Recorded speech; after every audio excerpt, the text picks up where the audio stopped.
अभी जो अपने कमांड पढ़ी हैं उनमें थ्योरी देखा है, ठीक है। तो अब प्रैक्टिकल करके देखते हैं। सभी कमांड एक एक करके देखेंगे। तो पहले हम क्या चेक करते हैं, CH मोड को चेक करते हैं। तो चलिए पहले देखते हैं कि हमारे उसमें क्या क्या डायरेक्टरी और फाइल्स पड़ी हुई हैं हमारे सिस्टम में। तो LS से चेक कर लेते हैं। ये सारी डायरेक्टरीज और फाइल्स हैं। तो पहले हम क्या करते हैं, एक नई डायरेक्टरी बनाते हैं। MKDIR में हमने मोड यूज किया था तो वही यूज करते हैं। तो इसके लिए क्या करते थे, -M, उसके बाद लिखते थे हम जो भी कोड है। जैसे मान लीजिए 777 दे दिया और एक डायरेक्टरी क्रिएट कर दी हमने CO नाम की, ठीक है। तब LS चेक करेंगे तो CO में देखिए जितना भी जो ग्रीन कलर आ रहा है, इसका मतलब क्या है कि जो भी फाइल्स को परमिशन मिली है। 777 का मतलब होता है, अभी हम थ्योरी में उसमें देखे थे, 7 का मतलब होता है रीड राइट एक्स। 777 का जो बाइनरी नंबर होता है वो 111 होता है। 111 का मतलब हो गया उसमें राइट भी अलाउ है, रीड भी अलाउ है और एग्जीक्यूशन भी अलाउड है। और इसी तरह से दूसरा 7 है उसमें भी। तो ये 3 लोग होते हैं, मतलब पहला आता है हमारा ओनर, दूसरा आता है ओनर के बाद दूसरा क्या आएगा, ओनर के बाद दूसरा रहेगा ग्रुप मेंबर्स और तीसरे रहेंगे अदर्स यूजर्स, ठीक है। तो पहले चेक करते हैं कि ये कहाँ होती है परमिशन, ठीक है। तो आपको दिखाते हैं LS-L। तो इससे क्या होता है, ये लिस्ट कमांड है जो -L लगाने से क्या होता है, लार्ज मतलब जो भी फाइल डायरेक्टरीज हैं, फाइल्स हैं, उनके बारे में डिटेल्स में डिस्क्रिप्शन आएगा, ठीक है, डिटेल्स में इंफॉर्मेशन आएगी। तो इसमें फर्स्ट जो वर्ड होता है डी मीन्स होता है डायरेक्टरी, और जो तो CO और CN क्या है, ये डायरेक्टरी है। और जिनके पास पहले केवल ब्लैंक है, मतलब डैश लगा हुआ है, D नहीं लिखा है, तो वो कहलाती है हमारी फाइल्स। तो country.txt एक फाइल्स है। इसी तरह से java.txt भी एक फाइल्स है और linux.txt भी एक फाइल्स है। तो ये सारी फाइल्स हैं और जिनमें D लगा हुआ है वो डायरेक्टरी है। तो पहला वर्ड पहले कॉलम का मतलब ये है। दूसरा कॉलम आइडेंटिफाई कर रहा है इसमें रीड राइट एक्स, वो बता रहा है हमारे ओनर के लिए, ओ शो करता है, या इसे ओ नहीं, इसे यू से शो करते हैं। दूसरा होता है ग्रुप के लिए, तीसरा होता है अदर्स के लिए। तो ये जो टोटल साइज होती है, इसकी लेंथ होती है, इसमें टोटल 10 कैरेक्टर्स होते हैं। तो पहला शो करता है डायरेक्टरी और फाइल्स, फर्स्ट 3 शो उसके बाद फिर 3 शो करते हैं हमारे ओनर के लिए, फिर 3 शो करते हैं ग्रुप के लिए, फिर 3 शो करते हैं हमारे किसके लिए, ग्रुप के बाद अदर्स यूजर्स के लिए। तो ये रहती है परमिशन। तो जिनमें ग्रीन लिखा हुआ है उसमें देखिए रीड राइट एक्स तीनों के लिए है एग्जीक्यूशन, मतलब तीनों, चाहे तो वो ओनर हो या ग्रुप हो या फिर अदर्स यूजर्स हो, तो सबके लिए है। तो क्या करते हैं हम, चलिए किसी का चेंज करते हैं। तो अभी जो करंट में हमने एक डायरेक्टरी बनाई है CO नाम की, इसमें ही चेंज करते हैं। तो हम क्या करते हैं, इसके लिए जो कमांड यूज होती है CH मोड लिखा। उसके बाद मान लीजिए हमें ओनर की इन्फॉर्मेशन चेंज करनी है। 2 तरह से हम CH मोड का यूज करते हैं, एक सिंबॉलिक वे में, एक होता है नॉर्मल वे में। तो ये नॉर्मल तरीका है। तो इसमें क्या करेंगे, U बराबर लिख देंगे हम। अब जैसे मान लीजिए इसमें क्या है, CO में देखते हैं, CO जो डायरेक्टरी है इसमें क्या है, यूजर के लिए तीनों अप्लाइड हैं। तो हम क्या करते हैं, इसको सिर्फ रीड करते हैं, ठीक है। और उसके बाद डायरेक्टरी CO का नाम लिख देते हैं CO। तब देखिए जो दोबारा से चेक करते हैं, L-L, हाँ, तो इसमें देखिए जो CO है इसमें यूजर के लिए सिर्फ रीड शो करेगा, बाकी 2 जो है वो ब्लैंक शो करेगा। मतलब जो भी ओनर है वो जो भी CO नाम की डायरेक्टरी है उसको चेंज नहीं कर पाएगा। यदि हम कोशिश करेंगे CD = CO तो इसमें हम नहीं जा पाएंगे। देखो परमिशन डिनाइड लिख के आ गया। इसका मतलब क्या होता है कि जो परमिशन होती है वो यहाँ से दी जाती है। यदि परमिशन हमें मिली होती राइट करने की या एग्जीक्यूट करने की, तभी हम इस फाइल के अंदर जा पाते, अदरवाइज इस डायरेक्टरी के अंदर हम नहीं जा पाएंगे। तो इसलिए परमिशन हमें डिनाइड हो गई है। तो ये इसका होता है। नेक्स्ट एक और ट्राई करते हैं, CH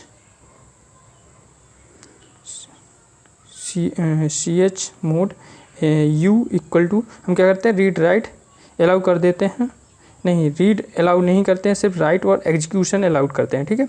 अब देखते क्या होता है। और इसके बाद लिखते हैं CO, तो हो गया है। अब देखते हैं LS-L, यहाँ पे देखिए चेंज आ गया होगा। CO में रीड खाली है, केवल राइट और एग्जीक्यूशन शो कर रहा है, ठीक है। अब क्या करते हैं हम, CD CO।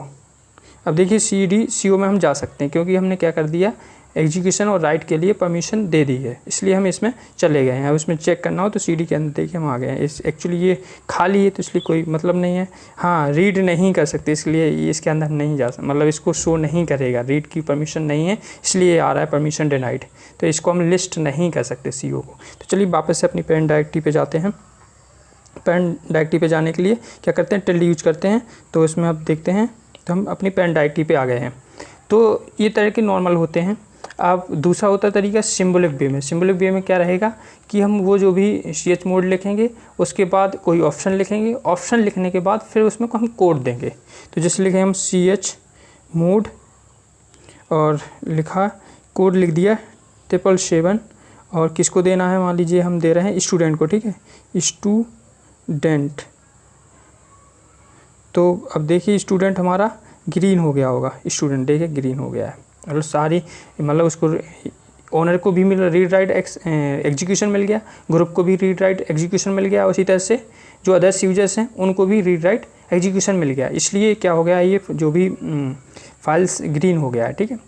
अब इसके जो कुछ ऑप्शन है chmod के कि जो यदि मान लीजिए उसमें एरर आ रही है लिखने में, तो हम क्या करते हैं उसको फोर्सफुली डेट हम जब रिमूव कमांड पढ़ रहे थे तो उसमें यदि कोई फाइल्स हमारी रिमूव नहीं होती, डिलीट नहीं होती, तो हम क्या करते थे उसमें -F ऑप्शन यूज करते थे। तो वही ऑप्शन इसमें हम यूज करेंगे chmod -F और उसके बाद मान लीजिए इसका कोड लिख देते हैं 721।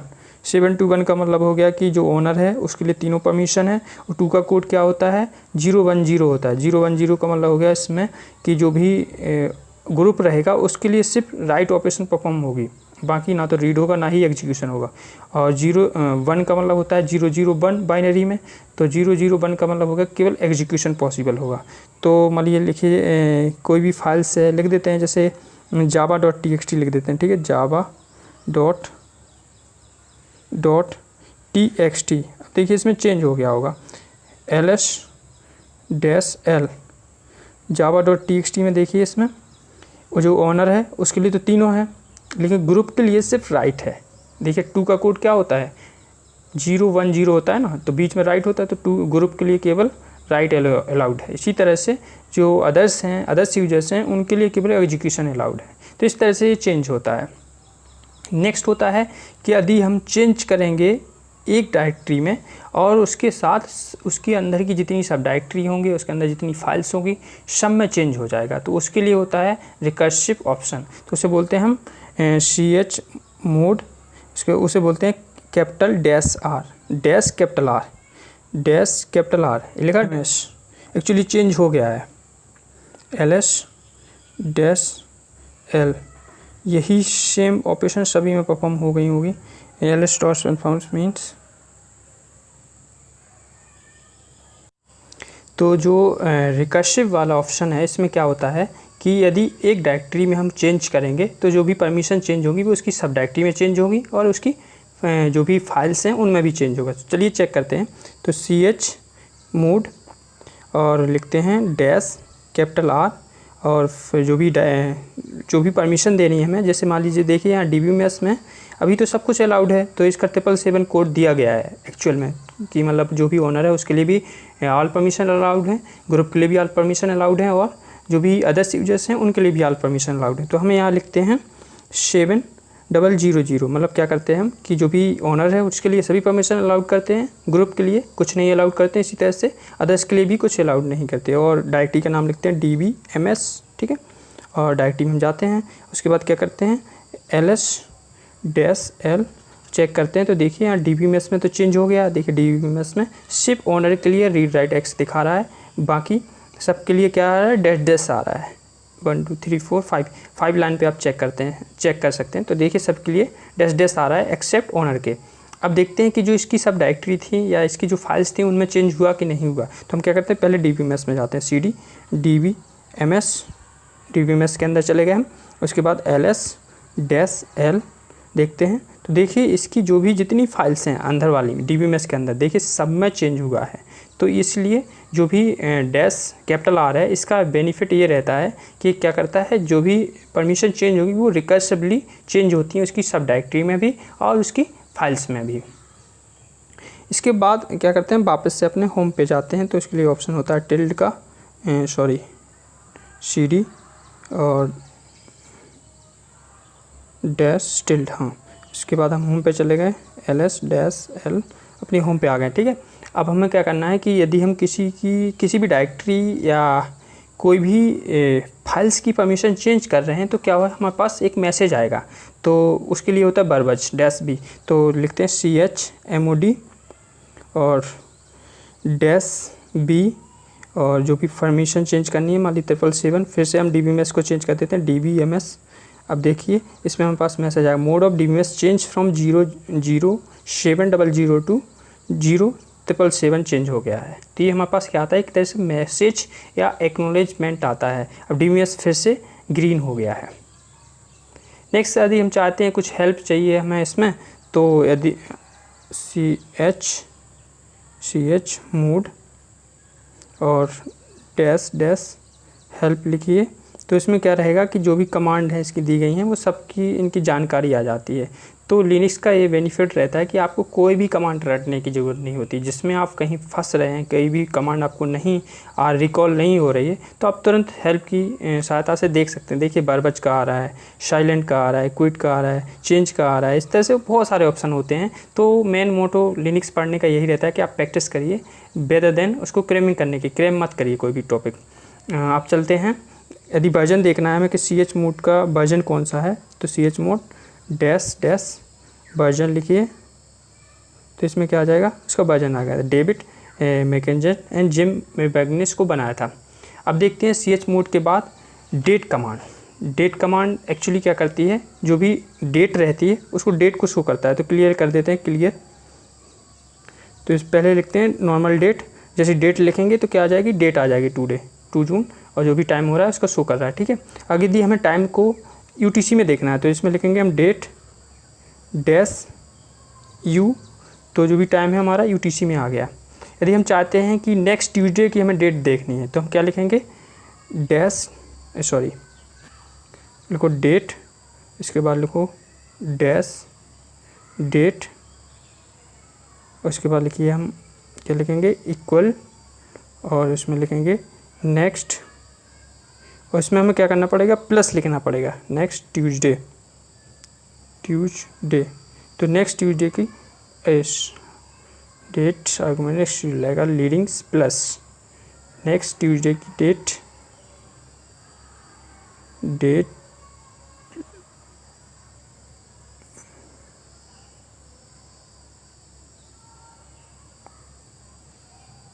सॉरी, इसको क्या करेंगे हम यहाँ पर डेट इक्वल टू नेक्स्ट, इसके बाद लिखेंगे इसमें प्लस साइन ट्यूसडे। तो देखिए नेक्स्ट ट्यूसडे की जो डेट होगी 9 जून होगी, इस तरह से शो जाता है। तो डेट कमांड में इतना ही है, इससे ज़्यादा नहीं है। अब नेक्स्ट कमांड पढ़ते हैं हम, मूर कमांड।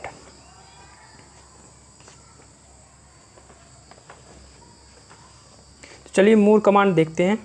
मूर कमांड बेसिकली क्या यूज होती है कि जो भी हमारा टेक्स्ट है या डेटा है उसको शो करने के लिए यूज होती है मूर कमांड। तो क्या करते हैं हम, कैसे किसी भी फाइल्स का डेटा हमें शो करना है तो उसके लिए यदि डायरेक्ट लिखते हैं तो कैट की तरह काम करती है। लिखिए मूर डॉट जावा, और इसमें लिखिए मूर, उसके बाद लिखिए जावा डॉट TXT। तो ये क्या हो जाएगा, जावा के बारे में आ गया। ये नॉर्मल कैट की तरह काम करती है, लेकिन जब इसमें हम ऑप्शन यूज करने लगते हैं तो क्या होती है, ये उसके अकॉर्डिंग अपना रोल प्ले करती है। जैसे हमें चूज करना है कि एक पेज में कितनी लाइन होनी चाहिए शो करने के लिए, तो इसमें क्या करते हैं हम लाइन शो कर देते हैं यहाँ पर। तो इसमें लिख दिए डैश, और मान लीजिए हम एक पेज में चाहते हैं सिर्फ 3 लाइन यूज हों, उसके बाद लिखते हैं फाइल का नाम जावा डॉट TXT। तो देखिए जावा डॉट TXT की में सिर्फ 3 लाइन ही आ रही, बाकी हमें देखना है तो क्या करना पड़ेगा, एंटर दबाना पड़ेगा, तो आगे का कंटेंट इस तरह से आता जाएगा। देखिए आता जा रहा है। क्विट करना हो तो आप बीच में क्यू दबा के क्विट कर सकते कभी भी। एक होता है कि यदि इसमें फाइल्स में कोई ब्लैंक लाइन है, उनके लिए क्या करते हैं, -S यूज होता है जो ब्लैंक लाइन को गायब कर देता है। तो मोर -S एस और मान लीजिए कंट्री, फाइल का नाम है कंट्री डॉट txt। तो इसमें क्या रहेगा कि जो भी ब्लैंक लाइन थी इसमें सारी गायब हो गई हैं, सिर्फ वही डेटा शो कर रहा है जो एक्चुअल डेटा है, इसमें ब्लैंक डेटा नहीं शो कर रहा है।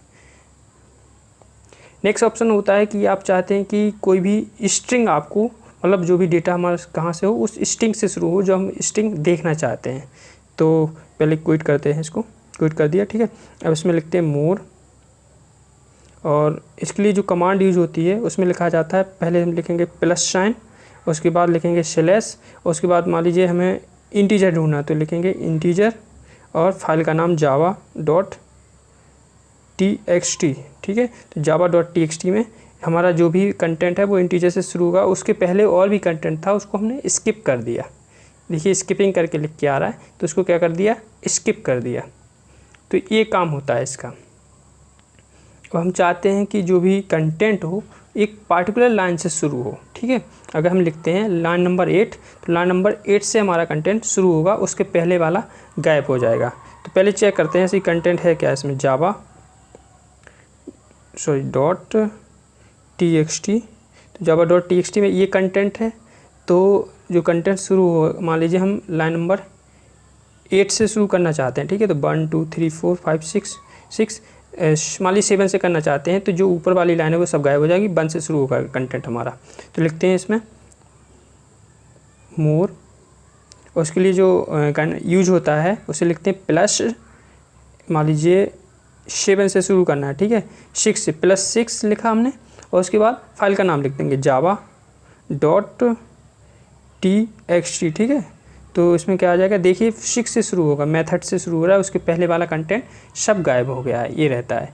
एक और ऑप्शन रहता है -d, जो ये शो करता है कि जो भी कंटेंट है वो तो शो होगा ही, उसके साथ साथ इसमें ये रहेगा, 2 ऑप्शन आएंगे कि स्पेस दबाएंगे आप तो कंटिन्यू होता रहेगा, और क्यू जब प्रेस करेंगे तो आप वापस आ जाएंगे, ये ऑप्शन शो करेगा। वैसे क्यू कभी भी यूज कर सकते हैं, कोई ज़रूरी नहीं है, नहीं तो ये ऑप्शन शुरू होगा। तो चलिए चेक करते हैं, मोर और -d डिस्प्ले के लिए, और उसके बाद लिखते हैं इसमें कि कौन सी फाइल हमें शुरू करनी है, कितनी लाइन्स होनी चाहिए हमारे एक पेज में, तो 4 लाइन लिख देते हैं। उसके बाद फाइल्स का नाम लिख देते हैं java.txt, ठीक है, लिख दिया। तो मोर डी मीन्स डिस्प्ले, और -4 का मतलब हो गया कि 4 लाइन्स एक पेज में होनी चाहिए। तो देखिए 2 ऑप्शन आएंगे, तो देखो ये ऑप्शन लिख के आ रहा है, press space to continue, space दबाएंगे तो आपका कंटिन्यू होता रहेगा, और क्यू दबाएंगे तो आप वापस आ जाएंगे स्क्रीन से। देखिए मैं स्पेस दबा रहा हूँ तो क्या हो रहा है, ये अपना पेज दिखाता जा रहा है 4, और क्यू दबाएंगे तो वापस आ जाएंगे हम। देखिए क्यू एक्चुअली वो पहले ख़त्म हो गया, इसलिए क्यू नहीं आया। हम क्या करते हैं, एक बार और ट्राई कर लेते हैं उसी कमांड को। एक बार ट्राई किया हमने, स्पेस दबाया तो देखिए नेक्स्ट उस पर आ गए। अब जैसे हम क्यू प्रेस करेंगे तो वापस से हम क्या आ गए, कमांड लाइन पे आ गए हैं। तो इस कमांड में ये यूज होता है, इसके इतने ही ऑप्शन हैं।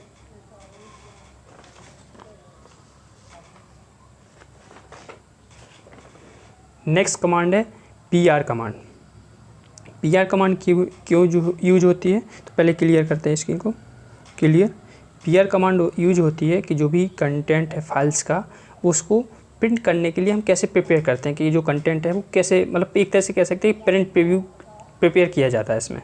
तो वैसे अगर नॉर्मल PR लिखेंगे और फाइल का नाम लिख देंगे java.txt, तो क्या हो जाएगा, ये नॉर्मल आ जाएगा इसमें java.txt। देखिए कंटेंट आ गया, पेज नंबर 1 आ गया, और फाइल का नाम आ गया, इधर डेट आ गई है, कोई फ़र्क नहीं पड़ेगा।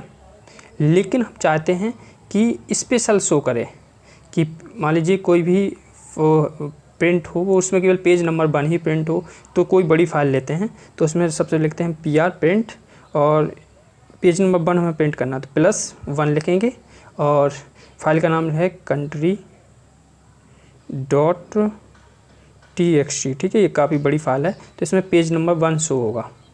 देखिए ये आ रहा है, काफ़ी बड़ा है, इसमें पेज नंबर 1 ही शो हो रहा है, पेज नंबर 2 नहीं, मतलब पेज नंबर 1 से, चलिए 2 से ट्राई करते हैं। तो 2 से अगर +1 की जगह हम 2 लिख देंगे तो इसमें क्या हो जाएगा, +2 से हमारा कंटेंट शुरू हो जाएगा, country.txt। तो जो भी कंटेंट रहेगा पेज नंबर 2 से शुरू होगा, फर्स्ट नहीं दिखाएगा। तो देखिए सिर्फ पेज 2 ही शो कर रहा है, पेज नंबर। अगर +1 लिखते तो पेज नंबर 1 भी शो करेगा, 2 भी शो करेगा, लेकिन इसमें हमने +2 लिखा है इसलिए पेज नंबर 2 ही शो कर रहा है।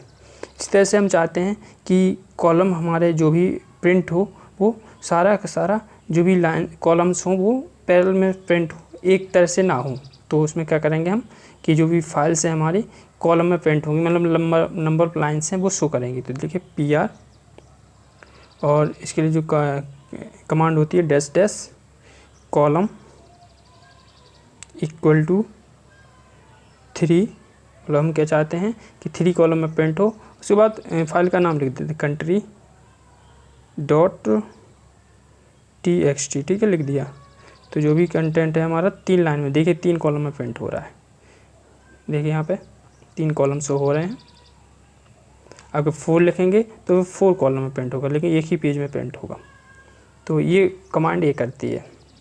अब हम चाहते हैं कि जो भी कॉलम्स है हमारे वन डाउन में प्रिंट ना होके क्या करें, वो एक्रॉस, मतलब सभी पैरेलल में प्रिंट हो। तो उसके लिए -A/एक्रॉस कमांड या ऑप्शन यूज होता है। तो उसमें लिखेंगे, तो यहाँ जाएंगे वापस से, सबसे पहले लिखेंगे हम -A फिर एक्रॉस लिखेंगे, सॉरी एक्रॉस। उसके बाद क्या लिखेंगे हम, फाइल का नाम country.txt। तो इसमें जो भी सारे कॉलम हमारे एक साथ शो कर रहे हैं, कोई भी कॉलम ऐसा नहीं है कि बटा हुआ नहीं है, तो सभी पैरेलल में होते हैं। अब चाहते हैं कि जो भी हमारा कंटेंट है उसमें जो स्पेसिंग हो वो डबल होनी चाहिए, मतलब सिंगल स्पेस ना हो। तो इसके लिए होता है -D PR-D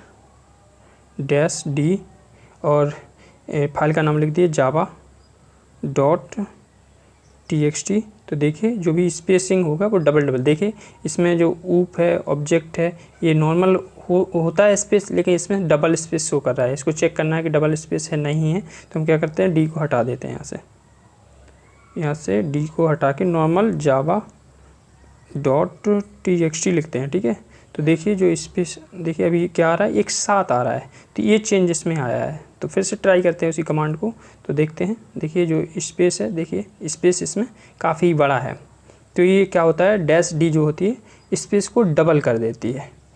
नेक्स्ट कमांड ये होती है कि मतलब नेक्स्ट ऑप्शन, जिससे कि हम अपने पेज को प्रिंट करने से पहले उसमें क्या चाहते हैं, कुछ हेडर ऐड करना चाहते हैं। हम चाहते हैं कि उस हेडर में मतलब जो भी हमारा पेज प्रिंट हो उसमें एक हेडर लगा हो। तो चलिए हम क्या करते हैं, जावा नाम का एक हेडर लगाते हैं। तो इसके लिए जो कमांड रहेगी वो नॉर्मल रहेगी PR। उसके लिए जो ऑप्शन यूज होता है वो -H ऑप्शन यूज होगा, और बाकी जो हेडर का नाम, मान लीजिए हम OS नाम का हेडर लगाना चाहते हैं, और फाइल का नाम लिख दिए java.txt। तो देखिए OS नाम का हेडर लग जाएगा। चेक करते हैं ये फाइल से हमारी, इसमें देखिए ये OS लिख के आ रहा है वो टॉप पे। तो इससे क्या हो गया, OS नाम का हेडर इसमें फाइल में लग चुका है। नेक्स्ट होता है इसमें कि जो भी लेंथ है पेज की, हम चाहते हैं कि पेज की लेंथ काफ़ी बड़ी हो, मतलब जो भी पेज है हमारा 2 पेज में जाके हम एक ही पेज में सारे को प्रिंट कराएं। तो उसके लिए होता है -L। तो लिखते हैं, जैसे कि इसमें जाते हैं वापस से, तो java.txt तो छोटी फाइल है, country.txt काफ़ी बड़ी फाइल है, इसमें 2 पेज आ रहे हैं। तो हम क्या चाहते हैं, इसको एक ही पेज में शो करें। तो उसमें पेज नंबर लिख देते हैं, जैसे कि मान लीजिए हमने 300 लाइन्स लिख दी, ठीक है। और उसके बाद लिख दिया country.txt। तो इसमें क्या हो जाएगा, जो भी हमारा पेज है वो एक ही पेज आएगा। देखिए इसमें स्क्रॉल करते जाइए, जो भी इसमें कोई भी 2 पेज नहीं लिख के आ रहा है, एक ही पेज में आ रहा है कंटेंट। और वैसे अगर नॉर्मल यूज करेंगे तो क्या हो जाएगा, 2 पेज में आएगा कंटेंट। तो या 300 हटा के यहाँ पे क्या कर देते हैं, सिर्फ L ही लिखते हैं और country.txt लिखते हैं, country.txt लिखते हैं। तो क्या आ जाएगा, सॉरी मिस्टेक, तो क्या करते हैं, इसको L को हटा के नॉर्मल country.txt लिखा। तो क्या हो जाएगा, जो भी हमारा फाइल का कंटेंट है वो 2 पेज में शो हो रहा है। तो ये ऑप्शन क्या कर देता है कि जो भी हमारा पेज यदि काफ़ी बड़ा है, हम चाहते हैं कि जो सारा कंटेंट है एक ही पेज में प्रिंट हो, तो उसकी जो लाइंस हैं वो उसमें समेट देते हैं। जैसे नॉर्मल हम विंडोज़ में जब भी पेज प्रिंट करते हैं तो हम क्या करते हैं, जो भी उसकी साइज़ है, जो भी कंटेंट है उसकी साइज़ छोटा ही कर देते हैं। तो क्या होता है कि जो भी 2 पेज बन रहे थे वो एक ही पेज में हमारा प्रिंट हो जाता है। तो ये रहता है। यदि हम चाहते हैं कि जितनी भी फाइल्स हैं सभी फाइल्स पैरेलल में प्रिंट हो, तो उसके लिए ऑप्शन होता है -m का। तो इसे लिखते हैं PR-m और फाइल का नाम लिखिए java.txt। तो इसमें क्या हो जाएगा, सारा फाइल्स हमारा एक साथ प्रिंट हो जाता है, इसमें शो नहीं कर रहा है। लेंथ वाला यदि नहीं समझ में आया तो एक बार और ट्राई कर लेते हैं, PR-l और ऐसी नॉर्मल लिखते हैं country.txt। तो 66 लाइन को ये सपोर्ट करता है, ठीक है, 66 बाय डिफ़ॉल्ट। लेकिन उससे ज़्यादा में ये क्या करता है, उसके लिए हमें लिखना पड़ेगा। तो इसमें एरर आ रही क्योंकि हम लेंथ नहीं दे रहे हैं। तो यहाँ पे क्या करते हैं, लेंथ स्पेसिफाई करते हैं। तो अगर हम लेंथ लिखते हैं, मान लीजिए 66 तो बाय डिफ़ॉल्ट होता है, 80 लिखते हैं, ठीक है। अगर 80 लिखेंगे, अगर 80 से ज़्यादा लाइन्स होंगी तो 2 पेज में ही आएंगी। .txt लिखा, तो इसमें देखिए कंट्री में 80 से ज़्यादा है इसलिए 2 पेज बन के आ रहे हैं। तो इससे हमें क्या करना पड़ेगा, जो भी लाइन्स हैं हमारी वो 80 से ज़्यादा करना पड़ेगा हमें। तो 80 की जगह 800 कर दो। फाइल का नाम लिखिए country.txt लिखा, ठीक है। तो अब देखिए जो भी कंटेंट रहेगा हमारा वो एक ही पेज में शो होगा। ठीक है, पेज नंबर 1 में ही सारा कंटेंट शो कर रहा है। बाकी 800 लिखा है इसलिए ब्लैंक शो कर रहा है। तो आज के टॉपिक में हमने क्या पढ़ा, 3 तरह की कमांड पढ़ी, chmod और डेट कमांड, और उसके बाद पढ़ा हमने मोर कमांड, उसके बाद फिर पढ़ा PR कमांड। तो जो डेट कमांड क्या करती है, ये डेट शो करती है। chmod कमांड क्या करती है, chmod कमांड बेसिकली शो करती है कि जो भी फाइल्स हैं या डायरेक्टरी हैं उनमें कौन डायरेक्टरी को एक्सेस कर सकता है। उसके लिए क्या होती है, परमिशन डिसाइड होती है। तो परमिशन जो है वो एडमिन ही दे सकता है। तो परमिशन यदि हम लगा देंगे तो फाइल्स जो होती हैं हमारी वो रेस्ट्रिक्टेड हो जाती हैं, या एक तरह से कह सकते हैं सिक्योरिटी बन जाती है। तो वो अच्छी कमांड है। इसी तरह से फिर हमने पढ़ा मोर कमांड, जो क्या करती है, जो भी फाइल्स का कंटेंट है वो कैसे प्रिंट होगा या शो करेगा, तो हम पेज में अपने हिसाब से उस कंटेंट को देख सकते हैं। उसके लिए मोर कमांड पढ़ी। नेक्स्ट कमांड हमने स्टडी की जिसे हम कहते हैं PR कमांड। जो भी हम पेज प्रिंट कर रहे हैं तो उसके लिए हमारा पेज का प्रीव्यू कैसा होगा, प्रिंट प्रीव्यू, उसके लिए हमने PR कमांड पढ़ा। बाकी नेक्स्ट पढ़ते हैं आगे।